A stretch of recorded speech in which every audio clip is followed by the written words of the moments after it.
आप सभी का स्वागत है आपके अपने चैनल टैट वॉरियर्स में। फ्रेंड्स, कैसे हैं आप सभी? आई होप आप सभी बहुत अच्छे होंगे और पूरा मन लगाकर अपने एग्जाम्स की तैयारी कर रहे होंगे।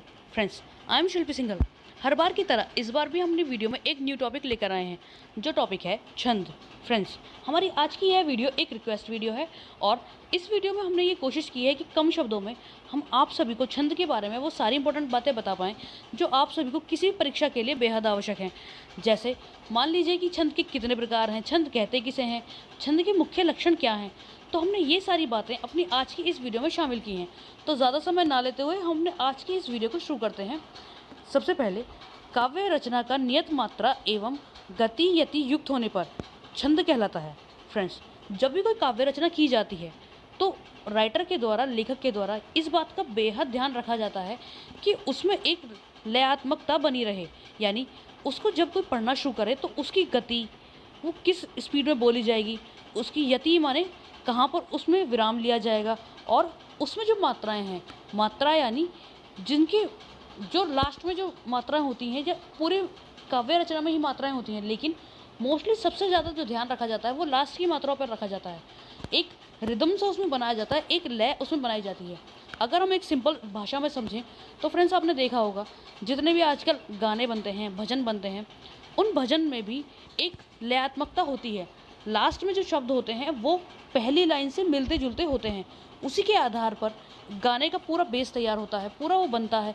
सेम यही कंडीशन छंद में होती है, काव्य रचना में होती है। काव्य रचना का तात्पर्य ही ये है कि जिसको हम गाकर सुना सकें, उसमें लयात्मकता हो, एक सुनने वाले को एक आनंद प्राप्त हो।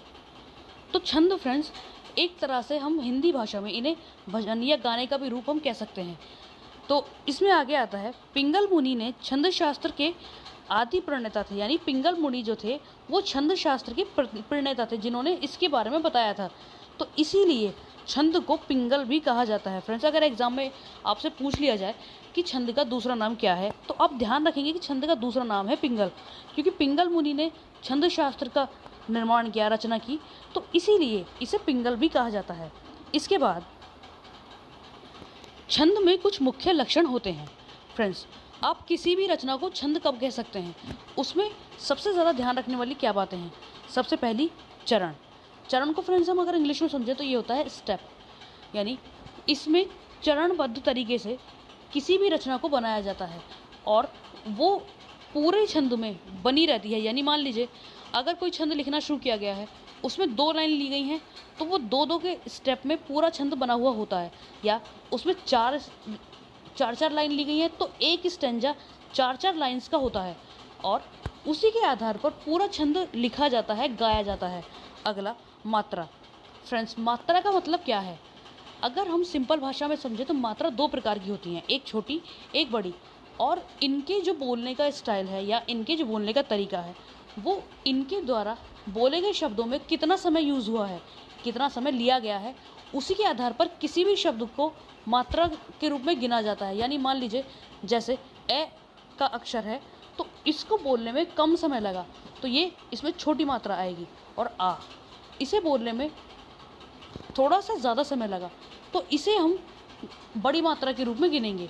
इसी प्रकार बहुत से शब्द ऐसे हैं, अक्षर ऐसे हैं जो हम छोटी मात्रा के अंतर्गत रखते हैं, और बहुत से अक्षर ऐसे हैं जिन्हें हम बड़ी मात्रा के अंतर्गत रखते हैं।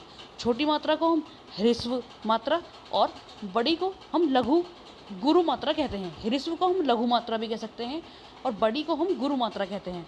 तो फ्रेंड्स, इसके बाद लघु गुरु नियम।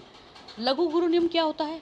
इसमें यह है कि जब भी हम किसी भी कविता का या काव्य का रचना करते हैं, छंद का निर्माण करते हैं, तो इसमें मात्राओं का विशेष तौर पर ध्यान रखा जाता है। उन मात्राओं के आधार पर ही किसी भी अक्षर को बोलने की टाइमिंग सेट की जाती है।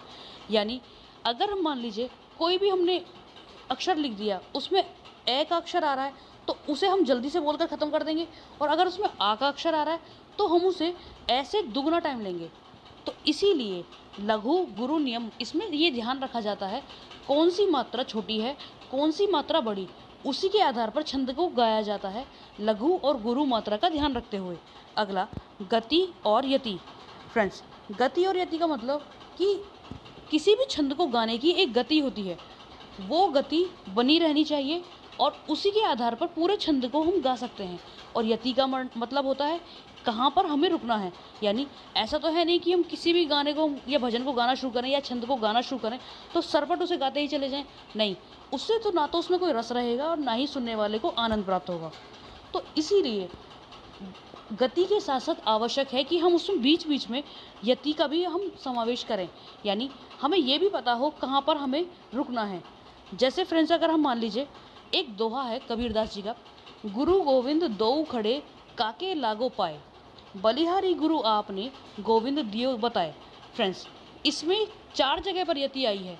गुरु गोविंद दोऊ खड़े, यानी एक यति आ गई इसमें खड़े के बाद, और दूसरी काके लागू पाए, एक यति काके लागू पाए के बाद, और बलिहारी गुरु आपने, यहाँ पर भी एक यति है, और गोविंद दियो बताया, इसके बाद दूसरी यति है। फ्रेंड्स, इसके आधार पर ही पूरा ये दोहा गाया गया। तो फ्रेंड्स, यही होता है, यह गति और यति दोनों एक छंद का मुख्य आकर्षण होते हैं। इन्हीं के आधार पर किसी भी छंद को गाया जा सकता है। अगला, गण। फ्रेंड्स, गण क्या होते हैं? गण होते हैं किसी भी छंद को जब गाया जाता है तो उसके अंत में यगण, तगण, रगण, जगण, इस तरह के बहुत से गण हैं जो उसमें अंत में होते हैं, जो कि मात्राओं के आधार पर निर्भर करते हैं, और उसी के आधार पर किसी भी छंद को गाने का लय, उसकी यति, गति, ये सब निर्भर करती है। फ्रेंड्स, अगर हम एक टेबल के तौर पर समझें तो इसमें सबसे पहले हम इसका गण सूत्र देखेंगे, जो है यमाता राजभान सलगा। फ्रेंड्स, अगर आपने ये याद कर लिया तो इसके बाद आप पूरा का पूरा गण सूत्र याद कर लेंगे, जो उसकी पूरी टेबल है वो याद कर लेंगे, जो कुछ इस प्रकार है। फ्रेंड्स, इस टेबल को ध्यान से देखिए, जिसमें यमाता राजभान सलगा, इस गण सूत्र के जो एक एक अक्षर का मतलब है उसको स्पष्ट तरीके से दिया गया है। यह, इसका मतलब यगण, जिसमें प्रथम वर्ण जो होता है वो लघु होता है, और इसका जो सूत्र है इसे हम किस तरह निर्धारित करेंगे, हमें कैसे पता चलेगा कि इसमें कहाँ पर छोटी मात्रा आएगी और कहाँ पर बड़ी मात्रा आएगी।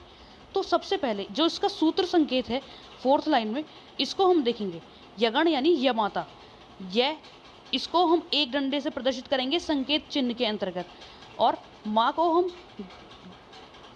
गुरु मात्रा से स्पष्ट करेंगे, जो इंग्लिश के अक्षर एस की तरह आपको देखने को मिल रहा है संकेत चिन्ह के अंदर। और इसी प्रकार ता, क्योंकि इसमें मैं के बाद में आ की मात्रा आ गई और तय के बाद में भी आ की मात्रा आ गई, जिसकी वजह से इसको बोलने में य के मुकाबले दुगना समय लगा।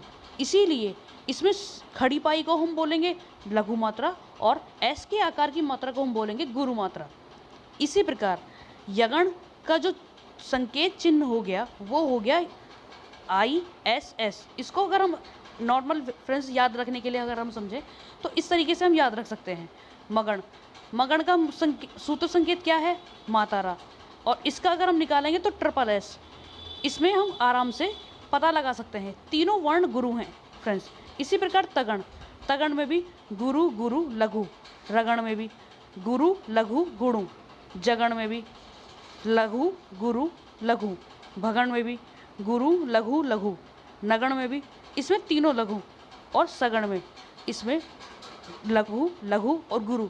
इस प्रकार फ्रेंड्स यमाता राजभान सलगा, इसके आधार पर आप पूरा गणसूत्र याद कर सकते हैं। इसके बाद आगे आता है फ्रेंड्स इसमें हमारा छंदों के प्रकार। फ्रेंड्स, छंद के जो प्रकार होते हैं वो 2 होते हैं, पहले मात्रिक छंद और दूसरे वार्णिक छंद। फ्रेंड्स, मात्रिक छंद क्या होते हैं? जिनमें मात्राओं के आधार पर किसी भी छंद का निर्धारण किया जाता है, यानी इसमें लघु मात्रा है या गुरु मात्रा है, उसी के आधार पर हम छंदों का निर्धारण करते हैं। और अगले वार्णिक छंद जो हैं तो इनमें वर्णों की संख्या के आधार पर हम किसी भी छंद का निर्धारण करते हैं, जिसमें सम, अर्धसम और विषम, ये 3 प्रकार के होते हैं। इसके बाद फ्रेंड्स सम का मतलब जिसमें पहला, दूसरा और चौथा वो दोनों समान हो। अर्धसम मतलब जिसमें पहला और तीसरा समान हो, और विषम का मतलब जिसमें चारों में से कोई सा भी समान ना हो, चारों में ही मात्रा और वर्ण अलग अलग हो।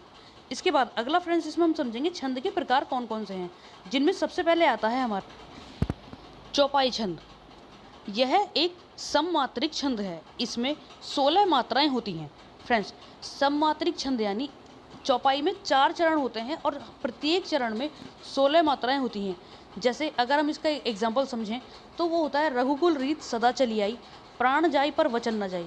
ये चौपाई है जो फ्रेंड्स तुलसीदास जी द्वारा लिखी गई थी। अगली दोहा यह अर्ध सममात्रिक छंद है जिसके पहले और तीसरे चरण में 13-13 मात्राएं होती हैं और दूसरे और चौथे चरण में 11-11 मात्राएं होती हैं। अर्धसम से मतलब जिसका पहला और तीसरा ये दोनों चरण समान हो और दूसरा और चौथा ये दोनों चरण समान हो। फ्रेंड्स, दोहे का हम एग्जाम्पल ले सकते हैं, बड़ा भया तो क्या भया जैसे पेड़ खजूर, पंथी को छाया नहीं फल लागे अति दूर। ये दोहा है जो कबीरदास जी द्वारा लिखा गया था। फ्रेंड्स, इसके बाद अगला इसमें आता है हमारा सोरठा। सोरठा क्या है?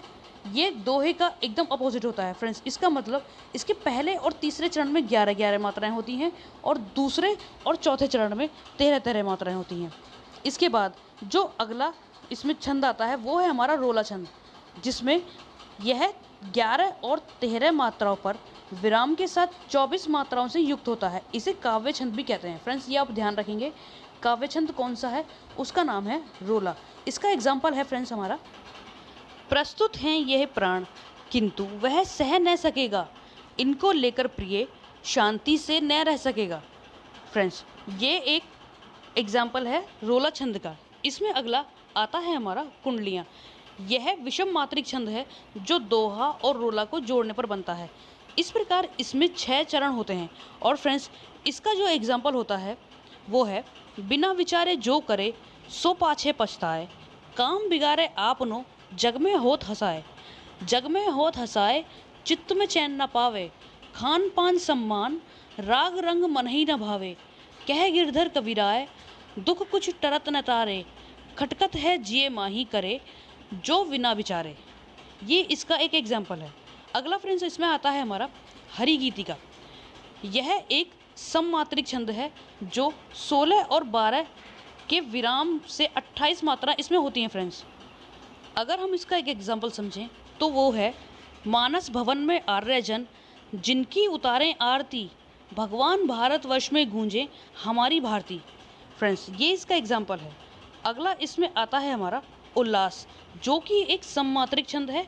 इसमें 13-13 मात्राओं की यति के साथ 26 मात्राएं होती हैं। फ्रेंड्स, यति मतलब विराम। इसमें 26 मात्राएं होती हैं, जिसका एग्जाम्पल है, चुप बैठा युवराज था अश्रुधार बहती न थी, विचलित हो निज धर्म से मन दृष्टि सहती न थी। अगला इसमें आता है फ्रेंड्स हमारा सवैया। इनमें 22 से लेकर 26 वर्ण होते हैं और जिसका एग्जाम्पल है फ्रेंड्स हमारा, या लकुटी अरु कामरिया पर राज तिहुपुर को तजी डारो, आठों सिद्धि नवो निधि को सुखनंद की गाय चराए बिसारो। फ्रेंड्स, इस प्रकार जो मुख्य छंद थे वो हमने आप सभी के लिए इस वीडियो में प्रस्तुत किए। इसके बाद आप सभी को अगर इस वीडियो में कोई भी पॉइंट आपको समझ नहीं आया हो या कुछ भी आप हमसे कहना चाहते हो या कुछ भी बात आपको ऐसी लगी हो जो हमें सुधारने की आवश्यकता है, तो प्लीज़ फ्रेंड्स आप हमें कमेंट करके ज़रूर बताएं। आपके कमेंट हमारे लिए प्रेरणा का काम करते हैं, जिससे हम खुद को और ज़्यादा सुधार पाते हैं, कुछ नयापन लेकर आ पाते हैं। तो फ्रेंड्स, मिलते हैं अगली बार एक नई वीडियो के साथ। तब तक अपना ध्यान रखें, अपने अपनों का ध्यान रखें और पूरा मन लगाकर सेफ रहकर अपने एग्जाम्स की तैयारी करते रहें। धन्यवाद।